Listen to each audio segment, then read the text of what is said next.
So then, just before the review, let's pop over to the ScaleMate website. Now, with ScaleMate, you can get a host of information about the actual kit, when it was made, and the different variants that is actually on offer. Also, hopefully you do get issued a set of instructions, which you can have a look at and see the actual process of the building phase. Now, with Tamiya, it is very nicely done, it is clear, and the actual process is quite methodical. Now, one thing you do know is armament wise, you don't get any. You get the hard points, but you don't get any in the kit, which I do explain later on in the actual review. Now, with the decal options that you do get a couple, and they are nice, but the decals again are a bit iffy. But never mind. Also, you can find out where you can actually purchase the actual said kit, and also any related products to this kit. Hello and welcome to this inbox review. Yes, it is the Tamiya 1/48 scale Voigt F4U-D Corsair. Now, if there are any US Navy fans, you are going to be disappointed because I am not doing it in this livery. I shall be doing it in another one, which will be announced near the end of the video. So, where do we begin? Box art, it is as you would expect. The Tamiya is very, very nice, depicts the F4U-D particularly well. Somewhere over, I would imagine, the islands of Japan. So, let's lift up the box. Dun, dun, dun. And yes, you do get a set of instructions. A set of sprues, believe it or not. So you get one large one, another large one, and some decals or decals or dockals or whatever you want to bloody hell call them in the box. So what we'll do is we'll open up the bags and have a look at the kit. Okay then, let's start at the beginning. So sprue A, as you can see, we are looking at the fuselage halves and other bits and pieces to do with either the engine, the instrument panels, and all entendres, let's say. Now, fuselage halves, you do have some very, very finely done engraved recessed panel lines. You do have riveting detail around the front of the fuselage, around the cowlings itself, etc. But you don't have anything else along this side here. Now, if you wanted to put your own riveting detail in there, by all means, you can do that at a later date or whenever you so wish. The front part of the instrument panel is done in a sort of like semi-recessed and raised details.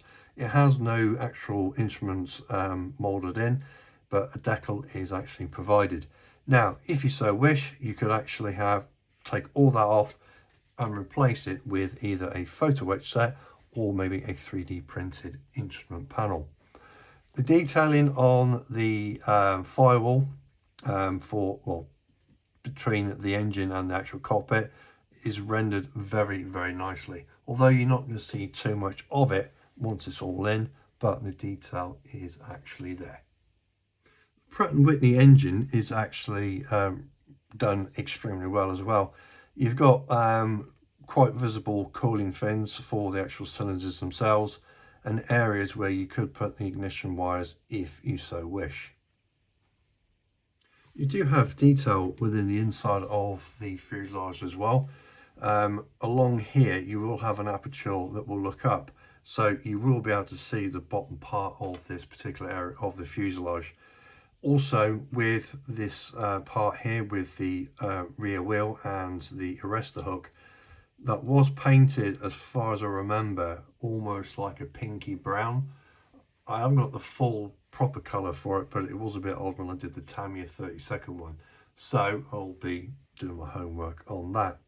You also have detail on the other side along here that will denote that, which will be very present when you actually put the actual fuselage together.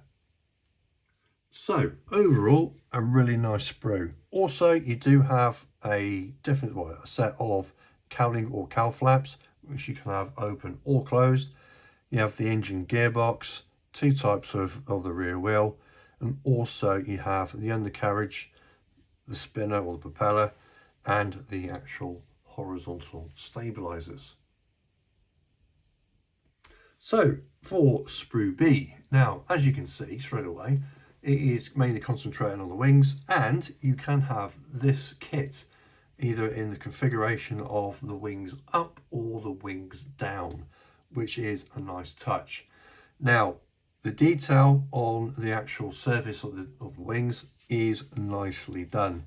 Again, riveting detail is sparse. Again, you can add those later if you so wish.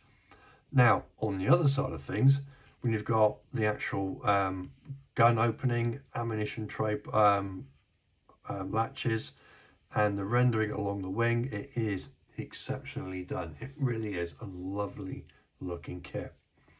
With the actual bottom part here, now you've got obviously your apertures for your undercarriage, but also you've got the window there, which when you look through it, you can see the inside of the lower fuselage. So point to note, don't forget to paint that particular area. Now obviously on here, you've got your flaps and also your rigging or your parts there for the actual wings to be folded or in the down position. Everything else is really lovely done, nicely rendered, and it will go together extremely well. Right, on to sprue E. Now, as you can see, we do have the two larger fuel tanks, or the external fuel tanks, that will be on the underneath of the actual aircraft itself. You do have a figure, which is a standing figure on the wing, with his hand just on the aperture of the cockpit. This one will be painted. Ooh. Right, also, you have the rear firewall, where the seat will actually be attached.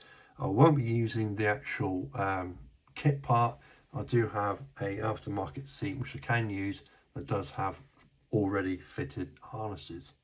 Ooh, right.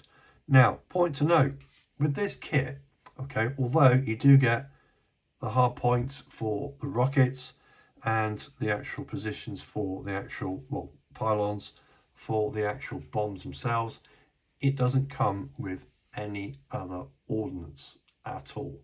So if you wanted to source anything, then you would have to go either aftermarket or raid another kit of your choice. Now with this particular aircraft, it could carry up to 1,000 pounds of bombs plus napalm, and also with the rockets as well. Okay, with the clear parts, they are what you would call typical Tamiya. They are extremely clear. There is, yeah, a little distortion, but then again, you are going to get that with most canopies anyway. Now, you do get fitted, well, you do given two types, and one is for the close and one is for the open position. You got your front windshield there, and also that is the glass part for the underneath of the fuselage. You do get a covered gun sight, a light aperture, and also your main gun sight there. Okay, so there you go. Nicely typical Tamiya clear parts. Right, Tamiya decals. Now, people have said in the past that this is probably the only part of the kit that lets it down. Now, for me, I've never really had any issues with Tamiya decals. Yes, they are thick. There are carrier films so you can actually see that. But if you're going to source aftermarket, then do so. But if I'm honest, I've never really had an issue with these. I've used setting solutions and they've worked. But if you want to go aftermarket, then that's completely your call. So that is the inbox review of the Tamiya F4U-D Corsair. However, now, like I mentioned before, I'm not going to be doing it as per the box art. I'm going to be doing it the Fleet Air Arm, and it was when I read this book on holiday and I got my inspiration. Now, if you haven't read this book, please do. It's very graphic. It is very historical in every single way. And the stories and the bravery of these pilots and amongst the thousands of others is absolutely inspirational. I highly recommend you buy this book and you read it. I can guarantee you it will take you back and more than likely get you to build something from the Fleet Air Arm. The book does not only depict the Corsair, it also goes through the Seafires, the Avengers and the Hellcats that the Fleet Air Arm were flying at that particular time with the American Pacific Fleet. So in my stash of many decals, I did actually find ones from Aeromaster and ones from Sky Models. Now, I'm still in deliberation of which one to do. However, I do know that I will be doing the dark sea grey and the slate grey one of some description with the Sky undersides. Which one I will do, I am not sure. Obviously, we'll find out when we actually, get to that point.